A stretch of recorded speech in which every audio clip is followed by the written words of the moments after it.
Hi, everybody. This is Silvio Canto in Dallas, Texas on Friday, January the 8th, and welcome to our video commentary.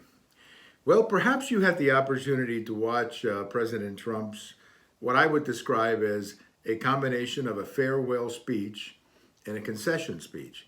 He didn't concede, but he obviously acknowledged that there would be a new administration in a couple of weeks.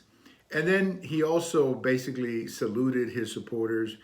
And so that's what I mean. There was a combination of saying goodbye and at the same time not conceding in the formal way, but at least accepting the fact that there's going to be a new president in 10 days or whatever it may be. I thought it set the right tone. I thought it was a good speech. And I think from now until the end of his presidency, I think he should maintain a low profile. And then once he leaves office, then he should also maintain a low profile. And I think that's probably the best way for him to move on as easy as possible. On the other hand, you had former Vice President Biden, now President-elect Biden, who was introducing his nominee for Attorney General, Mr. Garland, and he used the opportunity to say something rather outrageous about the incident at the Capitol. He basically said, well, you know, would they have been treated differently if they were Black Lives Matter protesters? I guess suggesting that the Capitol Police would have a different standard if the people who broke in were Black Lives Matter protesters. And I think that's first of all, it's a terrible thing to say. It's an attack on the police.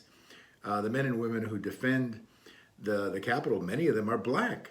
And I just find it a completely unnecessary use of the race card, but we better get used to that. We better get used to that. Because I think the Democrats understand, or President Biden understands, that many people in the Black Lives Matter movement, they're not that crazy with the choices that he's made for his cabinet, and they're demanding a lot from him. And I think about all he can do is to make statements like these, where he plays the race card. And that, in this particular case, I thought it was very much out of place, and in particular, an attack on the good men and women who protect the police force, protect the Capitol from these kinds of attacks. Thank you for watching. And if today is your birthday, happy birthday. Bye-bye, everybody.